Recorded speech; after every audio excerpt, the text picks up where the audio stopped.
This is light music. My soul's precious. Your past is living treacherous. Your heart is where your treasure is. Same place and where your sins is. Who you pray to, gods and idols, or the man in the mirror, your own rival. I clutch the 80 for my own survival. My heart is where the Torah is.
The red dot, Jordan 3s, walking on water, shorty these dead stock. They can fire Iverson, stepping over my dead ops. I'm the illest nigga since Jordan flu game. Holy Ghost face killer, can a crack assault a case. Get bodied by a righteous nigga, back to back tricks. Direct deposit my reparations at the blood bank. You getting bodied by a righteous nigga, back to back tricks. Direct deposit my reparations at the blood bank, nigga. I clutch the 80s, they want no smoke like they asthmatic.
close. If you want to put it back, look fine to me. Pull it back real quick. Check, check, check. All right. Check, check. Check, check, check. Test it, test it.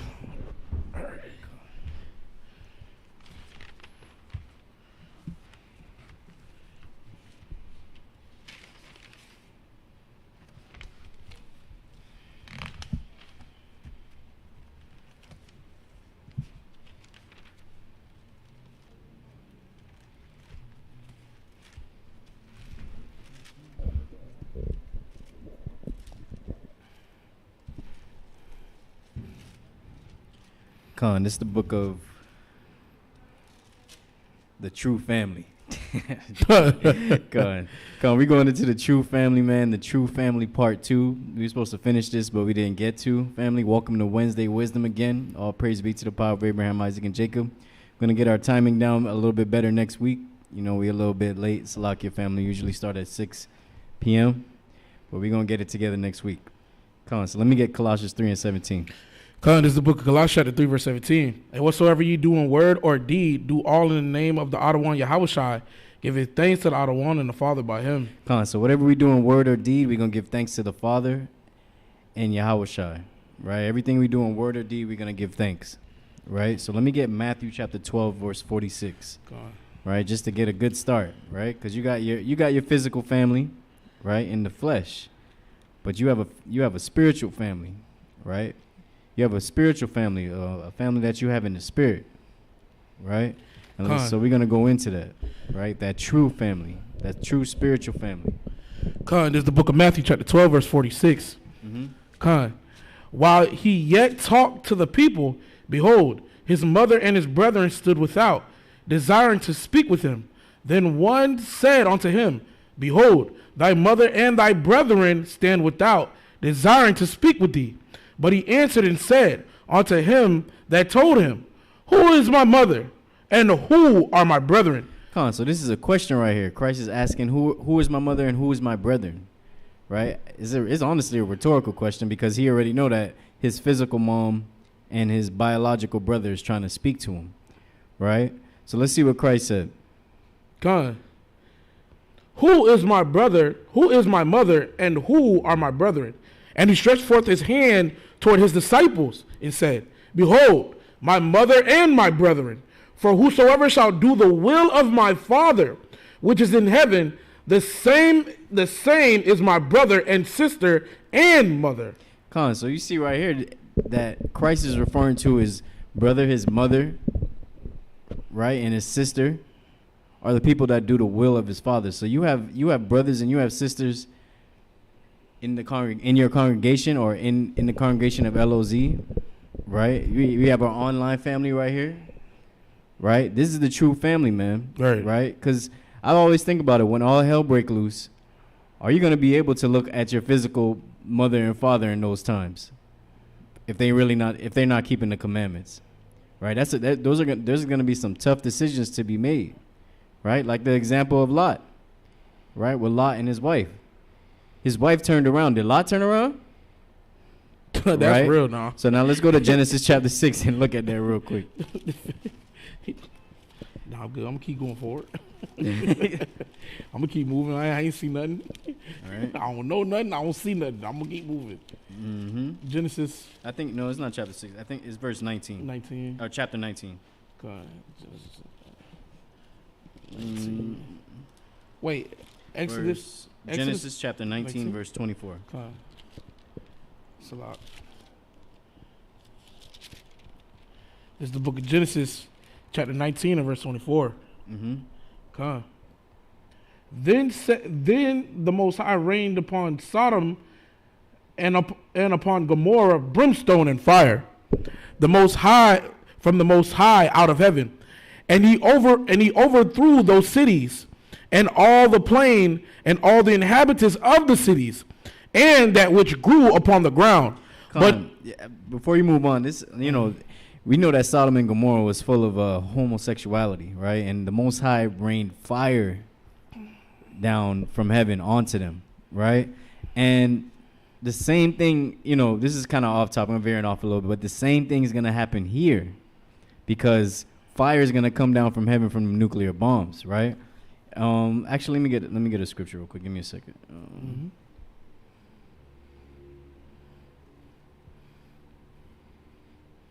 But yeah, like even with this situation, like the powerful captain was saying, this is like a little, like a sample of what's gonna happen in the modern day, you know, in the times to come. You know, Sodom and Gomorrah is getting destroyed. You know, just like the scriptures say, you know, everything under the sun is not new. You know what I'm saying? It's the same. It's always been the same, and it always will be the same. But you know, you see how, you know, out here, how homosexuality and all this flamboyant stuff is going on, prideful things going on, and you know, you're gonna have to be, you know, very circumspect of who you call your family, you know, because I'm gonna be honest wholeheartedly. I don't think I see my cousin, like when I envision the world getting destroyed, the first thing that comes to my mind is the congregation. The first thing my mind comes to is the sanctuary. Where will I go when things start when crap hits the fan? I'm thinking of the congregation. I'm thinking of the brothers that I've been going to war with, going to camp every week. You know, doing the councils every Saturday Shabbat nights. Sitting here 4 o'clock in the morning discussing plans and making new schemes on how we could further push this truth. These are the people that I think of. I don't really think of my physical cousins that too much, you know, because I know they're of the world, and you know we've been trying to convince them, but you know, only the sheep hears the Lord's voice. You know what I'm saying? But that's real. You know, who's your true family? It's a real thing. You really have to take that in consideration. You know what I'm saying?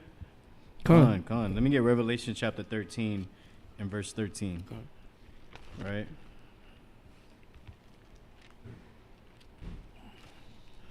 Verse 13. This is the book of Revelation chapter 13, verse 13. And he doeth great wonders, so that he maketh fire come down from heaven on the earth in the sight of men. This going into Esau, one of the beasts, right? The Babylon the Great, raining fire down from heaven during Hiroshima and Nagasaki, right? So he's doing miracles in the earth, right? I lost track because I was thinking about so many different things at once. But this just reminded me of Sodom and Gomorrah, of what's going to happen here, because fire is going to come down from heaven here. Right. So let's go back to Genesis chapter 19. Right. Salaki family. I lost track of what I was going to say. This is the book of Genesis chapter 19 and verse 25. And he overthrew those cities and all the plain and all the inhabitants of the cities and that which grew upon the ground. But his wife looked back from behind him. So Lot got the instruction to leave the city and don't look back. Keep going. Wife told his family, this is what the Most High said. Right? This is what the messengers of the Most High told me. Right? The mouthpieces of the Most High told me. Right? So I can escape this situation. And they listened for a little bit until right when it was about to be finished, she looked back. Right? So read that from the top real quick. Verse 26. But his wife looked back from behind him, and she became a pillar of salt. She became a pillar of salt, right? When you go into our anatomy, right, most of our foods are broken down into sugars or salts, and she became that, right? She became broken down into salt. And you don't see anywhere in this verse where Lot turns around and says, let me grab my wife. Nah, he gave her the instruction. From the Most High himself, got the instruction. Right? And she, go ahead. No, I was going to say, and like what's so powerful, like you have to think about, there was probably screaming, yelling, you know, people going crazy. And the Most High told him to still look forward and keep walking. Mind you, they probably had family in that city. But they had to keep moving forward because the Most High told them to, because he was going to destroy the land. And that's somewhat the same thing we have to do. We're gonna have to one day. We're gonna have to keep moving forward.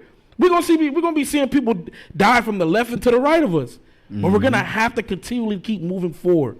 Con. You know what I'm saying? And it's gonna be family members that's not trying to keep the word. Right, right. It's gonna be those family members that you close with that were in the world that not trying to hear you when it comes to the truth. Right. Right. And it's sad to say, but hey, I'll see them in the kingdom, man. They're going to be reborn. Right. Because all Israel shall be saved, right? Right. According to Paul. Right? So, Shalom, Brother Don Israel, man. Good to see you, family. Good to see you, man. Faithful viewer. All praise be to the power of Abraham, Isaac, and Jacob. Right? We going into the true family, right? And what Lot did with one of his closest family members, his wife. Right? He said he ain't looked back at all. He kept going. Right? Because he still followed the instruction. Right? And if you read, like, earlier in the story, he was tarrying, it says, trying to wake up his cousins and his other family, his mother and brother-in-law, but they laughed at him and mocked him. And the angels eventually snatched him. Actually, let me get that really quick. Which is crazy, like that. The fact that he tried to convince his family, the people that he cared for most, you know, his family members, he was like, yo, I'm letting you know the Most High's about to destroy this place. Get from out the city. The heck you talking about, bro? I just got done cooking food. What you mean? You ain't about to destroy this place? Nah, bro, I'm good, bro. Me and my family about to turn up right now. We about to drink this lick and get married. You know what I'm saying? Mm-hmm. Nah, we good. And we about to see it right here, verse 14.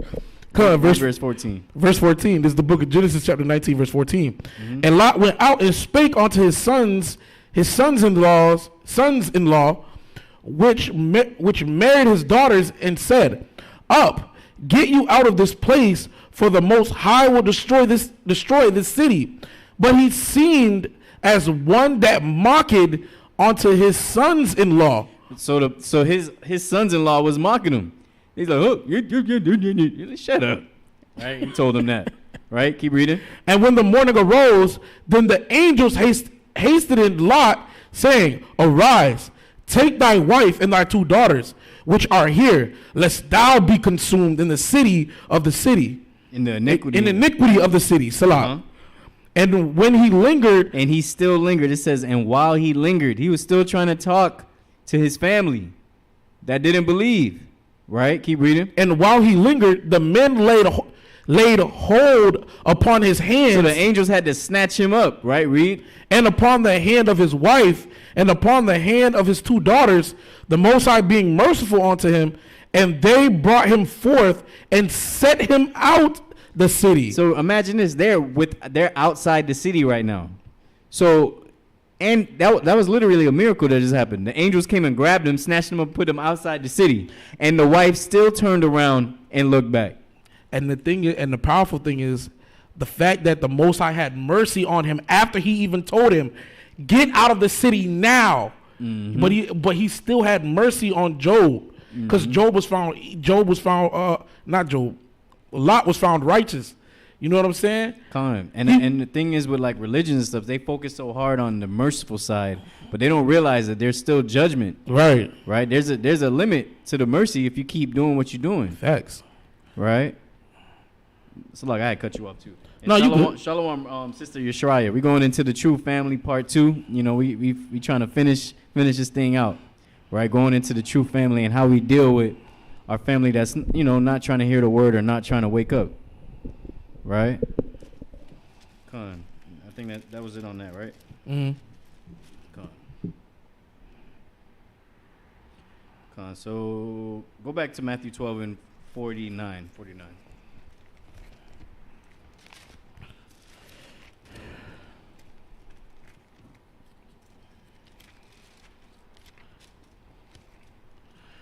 This is the book of Matthew, chapter 12 and verse 49. 12 and... You said... Okay, it's a lot. This is the book of Matthew, chapter 12 and verse 49. It's a lot. And he stretched forth his hands. He stretched forth his hands toward his disciples, and said, Behold, my mother and my brethren. For whosoever shall do the will of my Father which is in heaven, the same is my brother and sister and mother. Con, and we've seen that in the example with Lot. He did the will of what the Most High wanted him to do, but his wife did not want to do the will of the Most High. She still turned around and looked when she was told not to, and she was destroyed right then and there, right?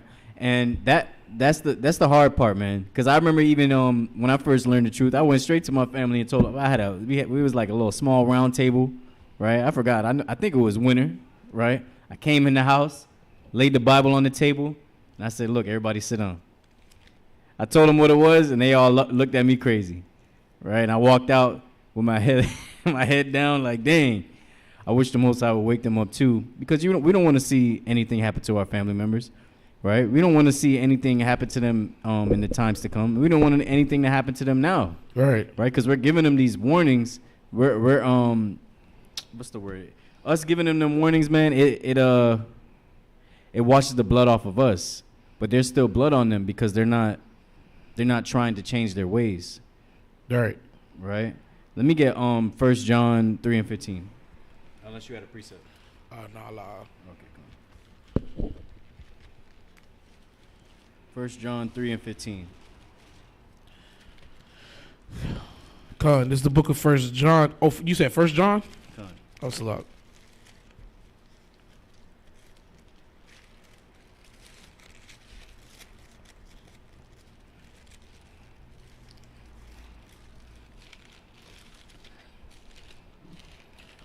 This is the book of 1 John, chapter 3 and verse 15. Mm-hmm.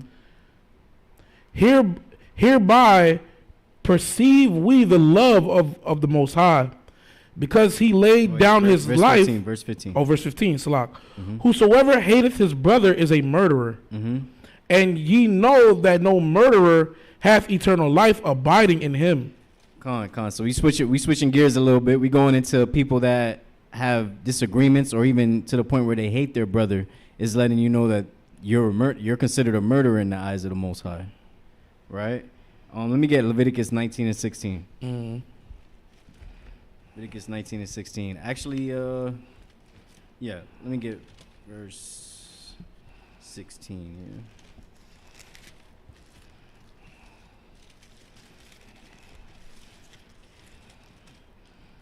Because, knowing that we're considered the true family, right? That spiritual family that the Most High wanted us to be, there's still a way we have to operate with each other, right? Mm-hmm. So go ahead. Con, this is the book of Leviticus, chapter 19, verse 16. You said Leviticus 19 and 16, Con? Mm-hmm. Okay, Con. Thou shalt not cover the nakedness of thy brother's wife. Wait. Leviticus 19 and 16? Oh, Salak, I'm 18, 16, Salak. Oh, that's all good. Con, this is the book of Leviticus, chapter 19, verse 16. Mm-hmm. Thou shalt not go up and down as a talebearer among thy people. Con, and this is a big thing with Israel, man. Like, you hear some news, and you just got to spread it, right? Keep reading. Neither shalt thou stand against the blood of thy neighbor. I am the Most High. Keep reading. Thou shalt not hate thy brother in thine heart. Thou shalt not in any wise rebuke thy neighbor, and not suffer sin upon him. Con. So how do we deal with that tale-bearing spirit, or that whispering spirit? How do we deal with that as the true family, right? Someone come to you and they give you information about somebody, and that person's not even there, right? How do you deal with that? Amen. Hold on. Yeah, you had something? Yeah, I'm getting a preset real quick. Come on.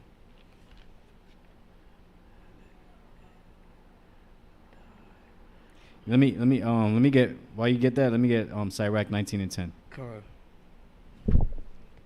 Sirach 19 and 10.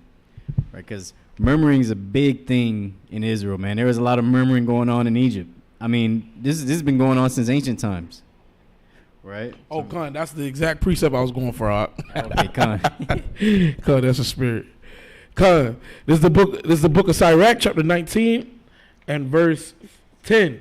Mm-hmm. if thou hast heard a word, let it die with thee. Come on, so if someone coming up to you and say, look, I heard about blah, blah, blah, so-and-so was blah, blah, blah, and so-and-so, right? Yeah. What did the scripture say? Let it die with thee. You take that to the grave. You don't got to talk to nobody else about that. Right?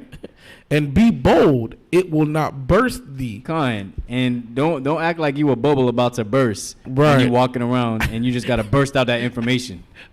You little crackhead. They're like, I gotta tell somebody. He told me something. I gotta tell somebody. I'm about to die. I need to tell somebody. This is too much information. Nah, man, you gotta let it die with you. In Shalom's Roland Duce, I hope I said that right. All praise. And the funny thing about it, everybody always want to talk about,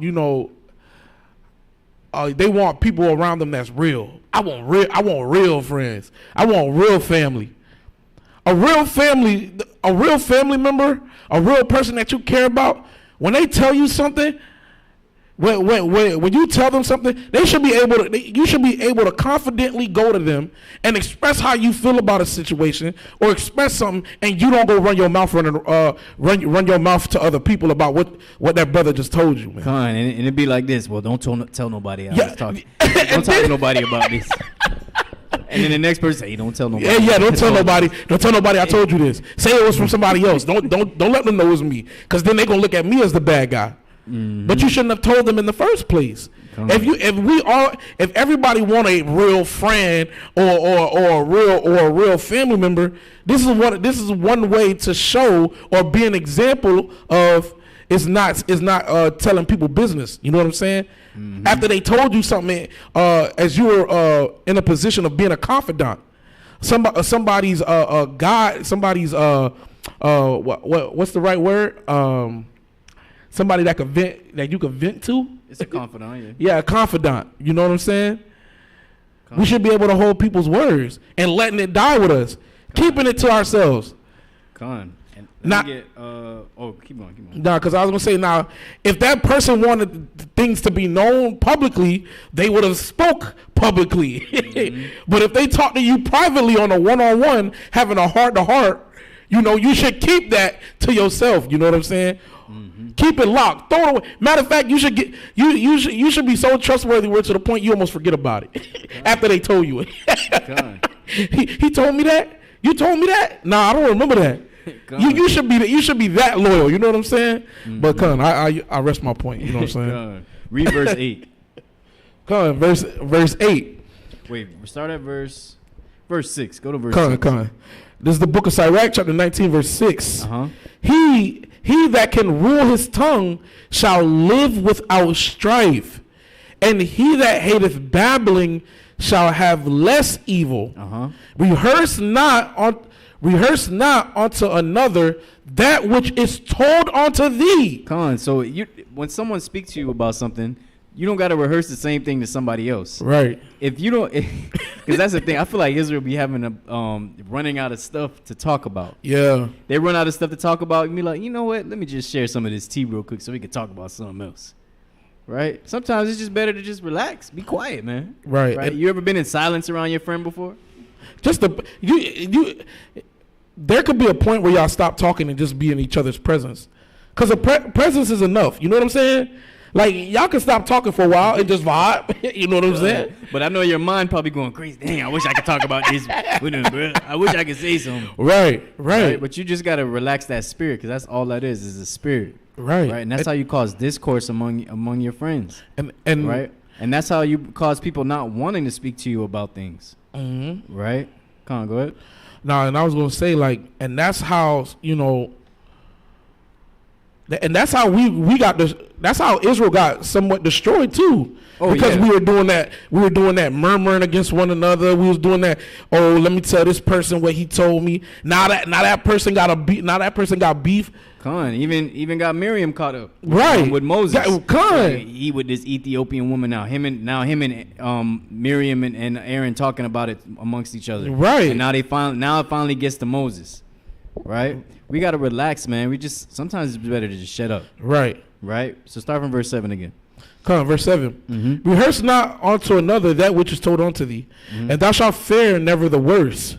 Whether it be friend or foe, talk not of other men's lives. That's a big thing, man. Like a lot of man, I feel like every one of us got to work on that, right? Because I'm pretty sure there's a time where you spoke on somebody else's life and That's what they real. got going on.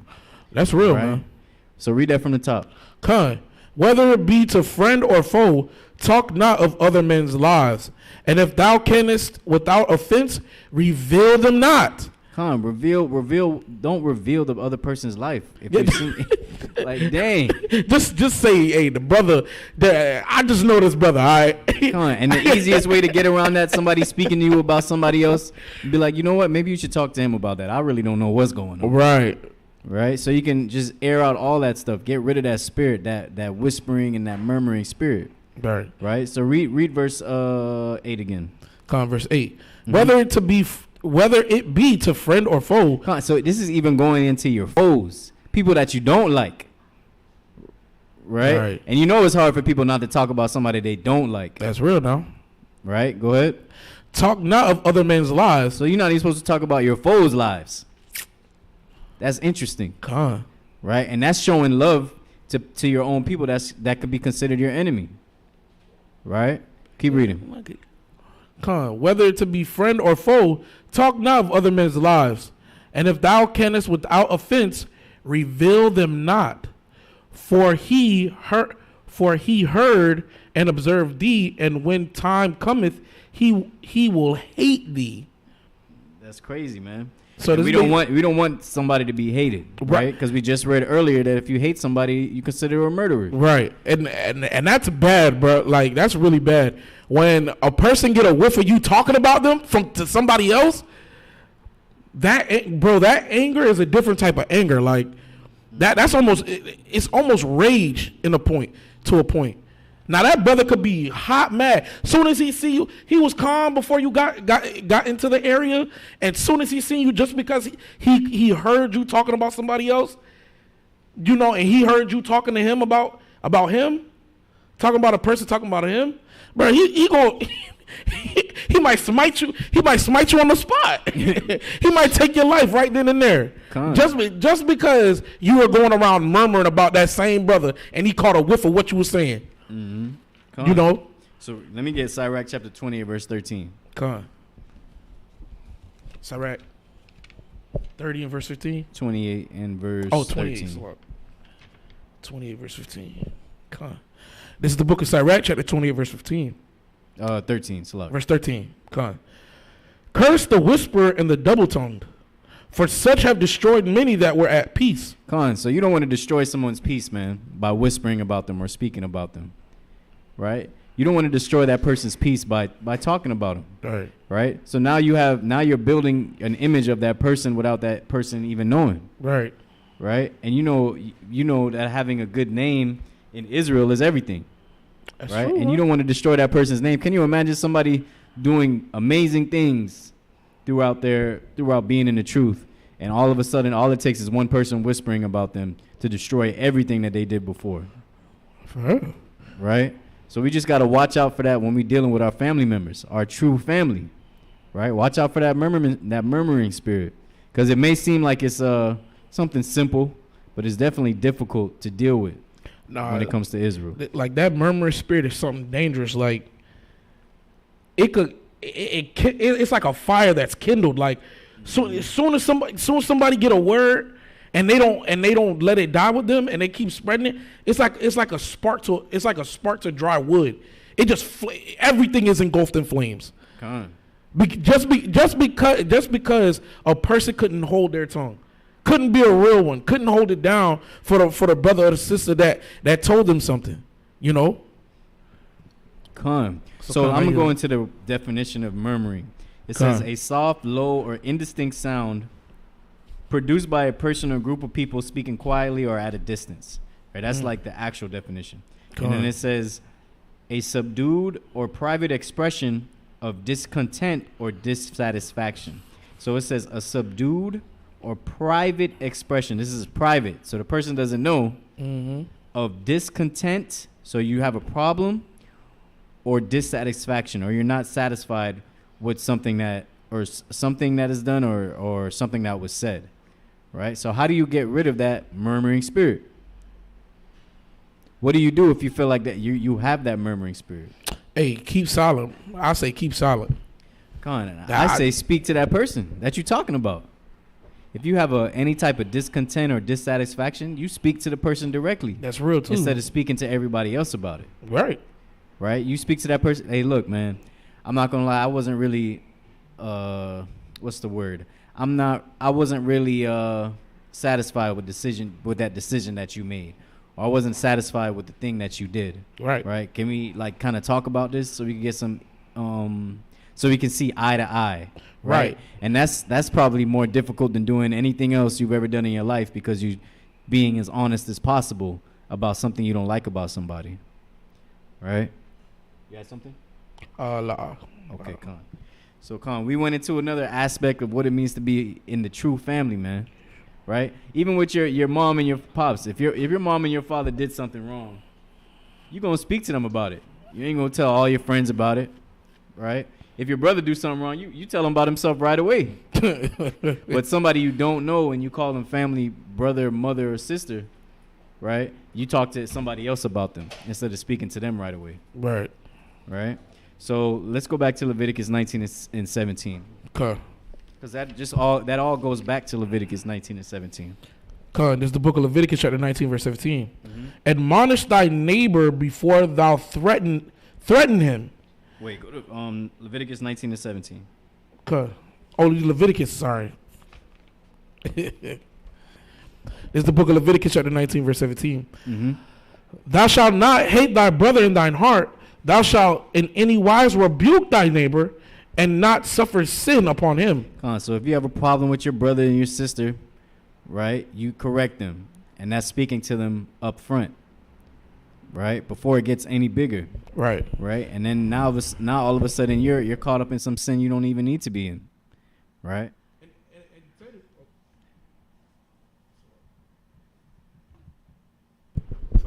And tell you the truth, if a lot of our people knew about this one scripture, a lot of people would still be alive today.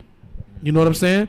The fact that if we were able to really sit down and really discuss our differences, our differences or our different positions on things, we could find a common ground and really like, okay, I got to say my piece. I'm happy with it. I'm satisfied. The brother got to say his piece. He's satisfied. And now we could continue moving forward. But our people don't know how to operate in that light. You know what I'm saying? Our people have been, so far gone from the truth that as soon as they have a beef, it's in the streets. It's up and it's stuck, as they say. It's up and it's stuck. Now they're shooting each other in the streets. Rather than trying to find a common solution or sitting down and discussing it as men or as sisters in the truth. You know what I'm saying? Because this is your family.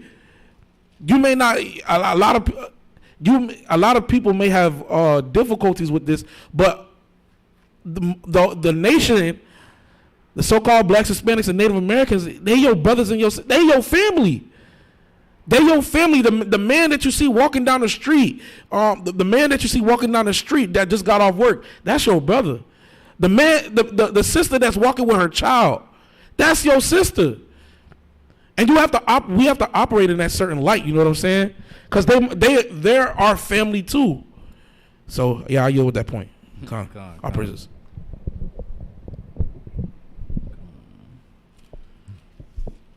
Got another. Let me get 1 Samuel chapter 19 verse 1. 19 verse 1. Right now, if you're on the opposite end, right? Let's suppose somebody's talking about you. How do you deal with it? Right? And you don't know where it's coming from. You don't know where it started, or you don't know where it began. Let's see an example from one of our forefathers, David, King David, mighty King David. All praises. Let's see what he did. This is the book of 1 Samuel chapter 19, verse 1. Mm-hmm. Then Saul spake to Jonathan his son and to all his servants that they should kill David. But Jonathan, Saul's son, delighted much in David. And Jonathan told David, saying, Saul, my father, seeketh to kill thee. Come on, so this is a little bit extreme, right? This is more extreme than murmuring. You have somebody trying to take your life, right? So go ahead.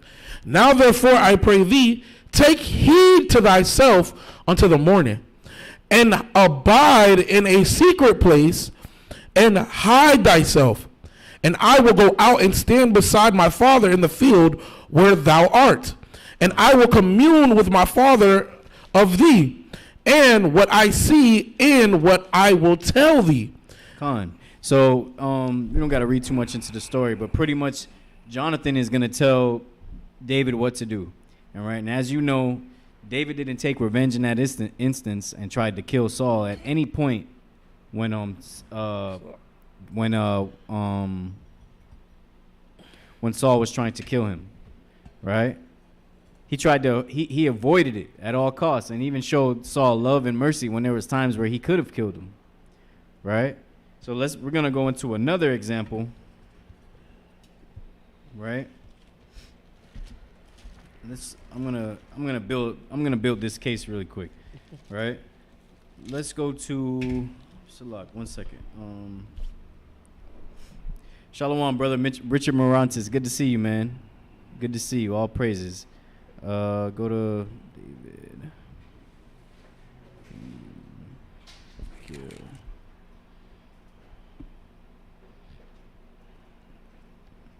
One second. 2 Samuel chapter 12. Let's go there real fast. 2 Samuel chapter 12.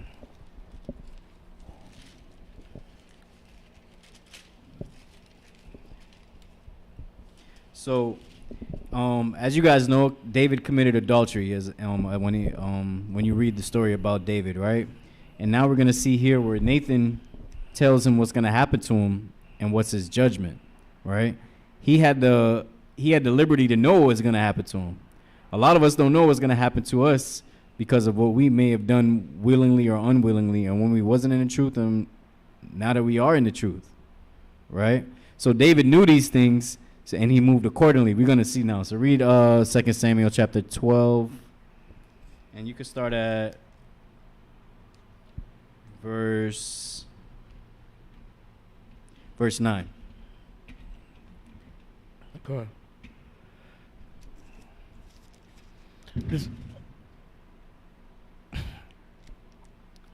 is the book of 2 Samuel chapter 12 and verse 9. Uh-huh.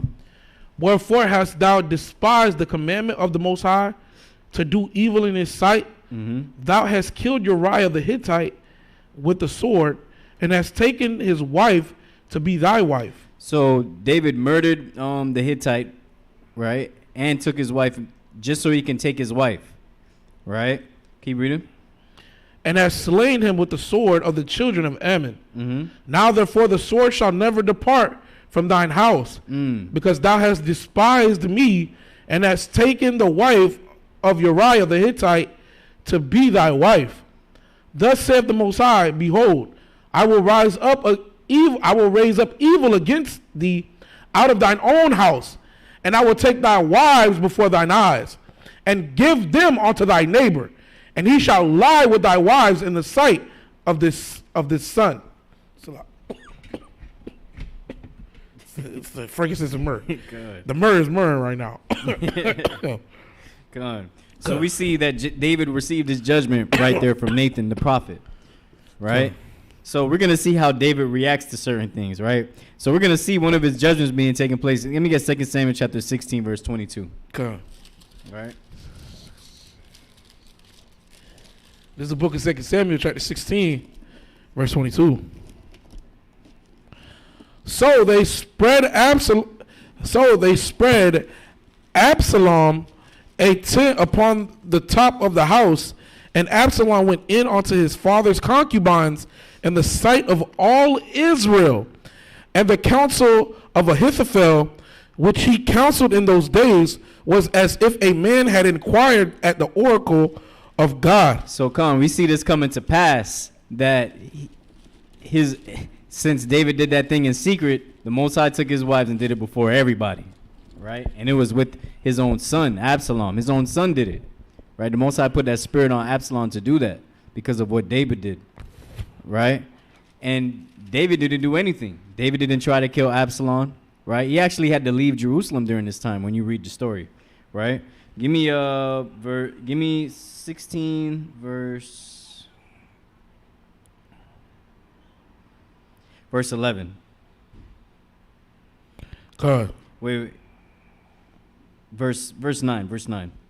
So David's not fighting against his judgment. That's really what I'm trying to get at here. And we're going to see that right here as well. What is it? 2 Samuel 16 verse 9. God. This is the book of 2 Samuel chapter 16 and verse 9. God.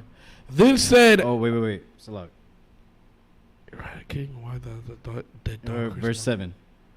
God. Wait, verse 6. Verse 6. Mm-hmm. God.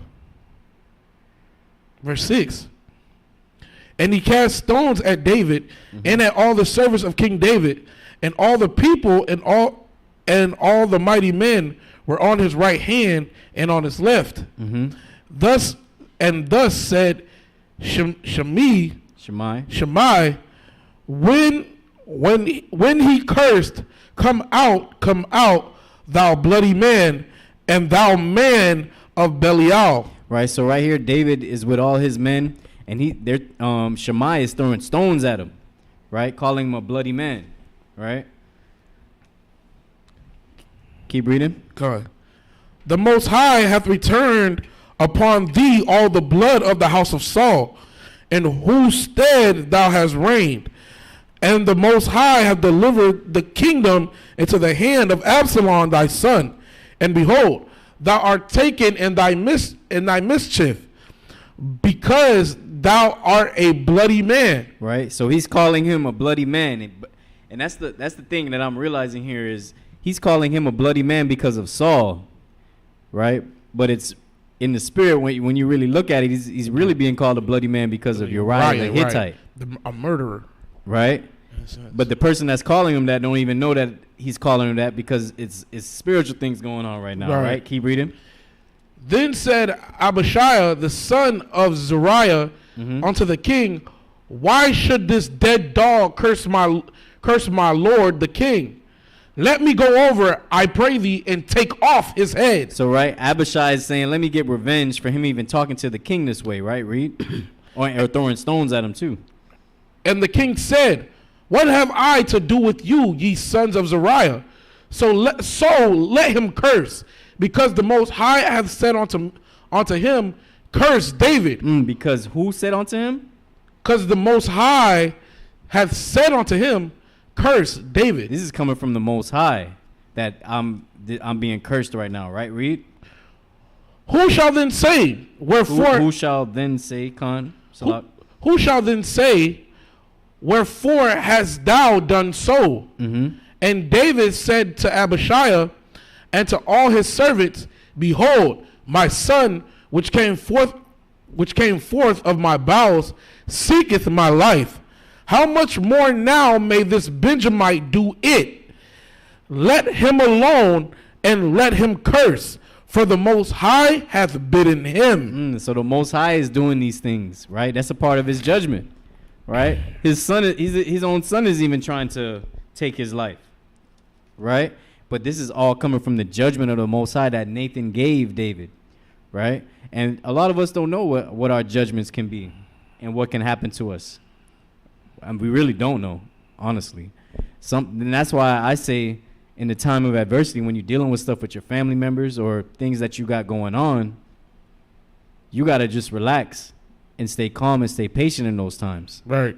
You got to be able to just let things just play out, right? Like I always say, watch the movie sometimes, right? Instead of you trying to act on your own accord, right? Because you never see where the people was coming at Christ and Christ came fighting back with the legions of angels.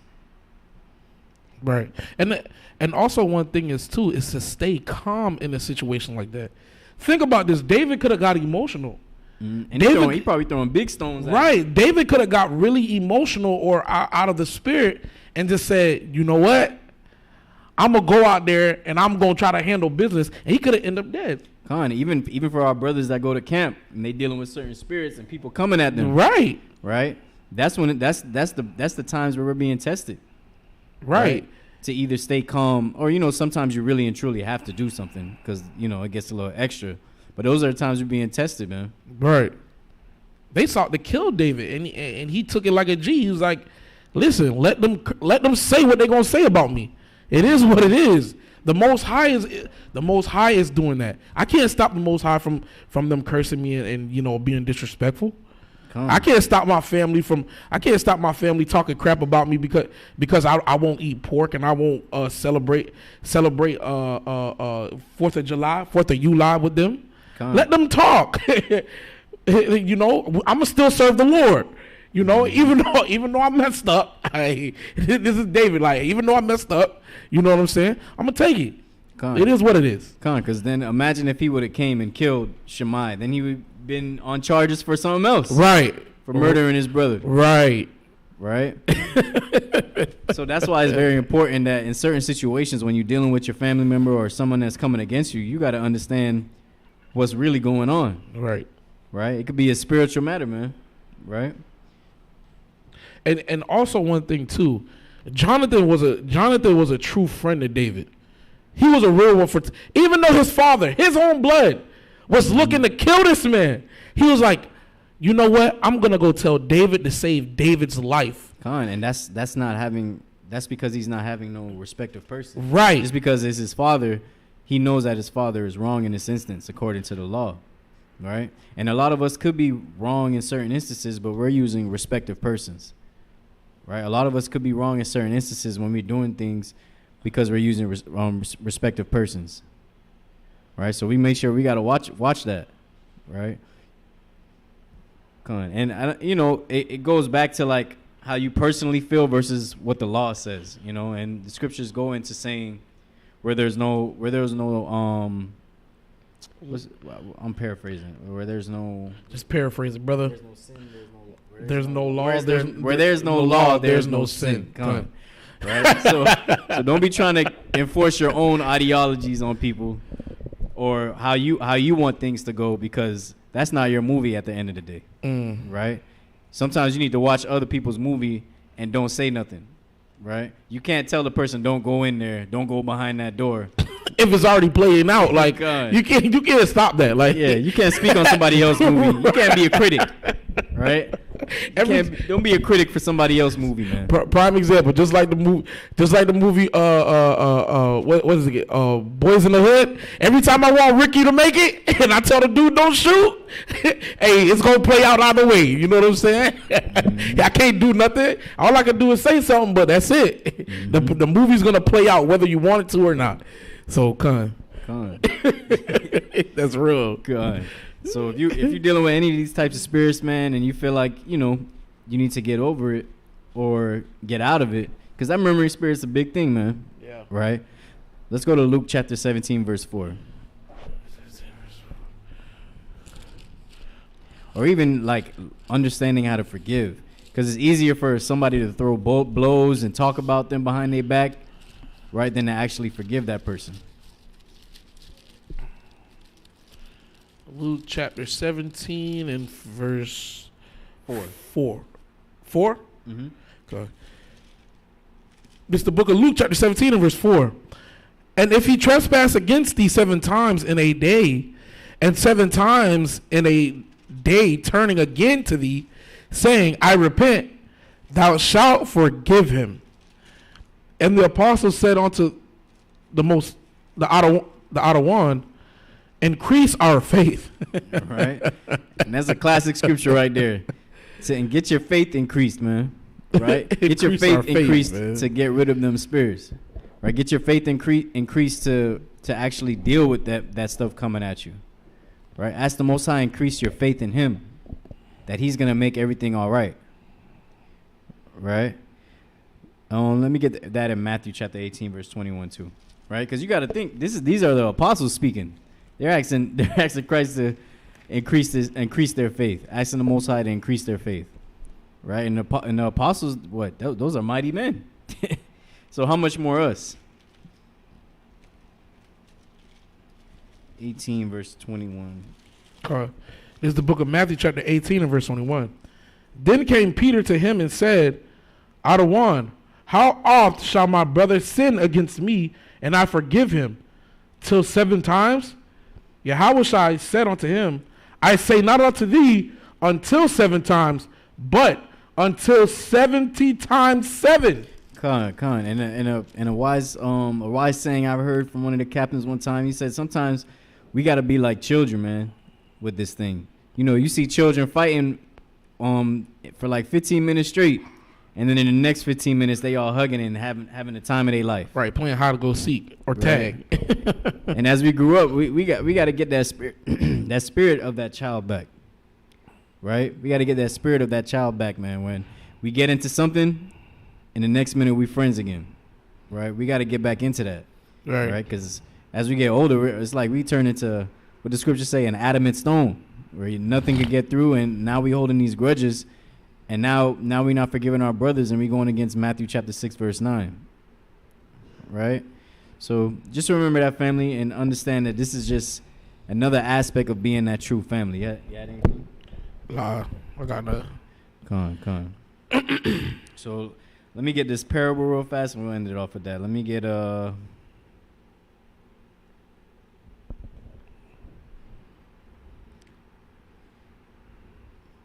verse 23. Matthew chapter 18, verse 23. This is the book of Matthew chapter 18 and verse 23. Therefore is the kingdom of heaven likened unto a certain king, which would take account of his servants. And when he had begun to reckon, one was brought unto him, which owed him 10,000 talents. But for as much as he had not to pay, his Lord commanded him to be sold, and his wife and children and all that he had, and payment to be made. The servant therefore fell down and worshipped him, saying, Adawan, have patience with me, and I will pay thee all. So this is going into, this is one of my favorite parables, right?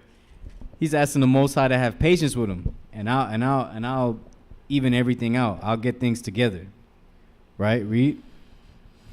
Then the Lord of the servant was moved with the compassion and loosened him and forgave him the debt. But the same servant went out and found one of his fellow servants which owed him 100 pence. And he laid hands on him and took him by the throat, saying, Pay me that thou owest. And his fellow servant fell down at his feet and besought him, saying, Have patience with me, and I will pay thee all. So even if you have a problem with somebody, right, you got to have patience with them, right? And that's the thing, like he just was forgiven of all the things that he had done to his Lord, and he went out and did this, and was in the same shoes of the Lord for somebody else, and he knocked his kufi back, right? He started fighting him, right, because he wasn't doing what he was supposed to do. He yoked that boy up by the throat, man. That's crazy. he put him in a chokehold, man. Right, put my money right. Verse 30. Or 30. And he would not, but went and cast him into prison till he should pay the debt. So when his fellow servants saw what was done, they were very sorry, and came and told unto their Lord all that was done. Then his Lord, after that, he had called him and said unto him, O thou wicked servant, I forgave thee all that debt, because thou desiredst me. Shouldest not thou also have had compassion on thy fellow servant, even as I had pity on thee? And his Lord was wroth, and delivered him to the tormentors, till he should pay all that was due unto him. So likewise shall my heavenly Father do also unto you, if ye from your hearts forgive not every one his brother their trespasses. Con. So the moral of that story is do unto others that you would like to be done unto yourself, right? And forgive your brothers, man. Forgive your sisters, right? Even if they did something that's not pertaining to the law onto you, or if it's something personal that they may have done, you still got to forgive them at the end of the day, because that's your brother and that's your sister, your true family. Right. You got to let it roll off the shoulder, as they say. Con. And with that, we'll be closing out the Wednesday Wisdom. If anybody in the chat has any questions, please let us know. We'll give you the next 2 minutes or so to put any questions up there. Right? So let me get Ecclesiastes 12 and 13. If you have any questions, let us know. All right. Any question, let us know. Most High willing, the next class we're gonna go into the music industry. All right. I'm gonna try to hit up that next class for the music industry. All right. All the wickedness going down in the industry, the subliminal messages, right? The controlling of the children, right? Even all the missing children, right? There's a lot going on in the industry, right? Behind the so-called closed doors, right? So, and the Most High said He's gonna reveal the skirt of this place, God. and that's what we're doing today through the power and spirit of Yahweh Ba'ashem Yahushai. This is the book of Ecclesiastes, chapter 12, verse 13. Let Let us hear the conclusion of the whole matter. Fear God and keep His commandments, for this is the whole duty of man. This is the whole duty of the so-called blacks, Hispanics, and Native Americans. And if we're not doing that duty, we're not in our rightful position. Right. And with that, I want to say shalom to the 12 tribes of Israel and death and destruction of Babylon. Shalom. Yeah, Khan.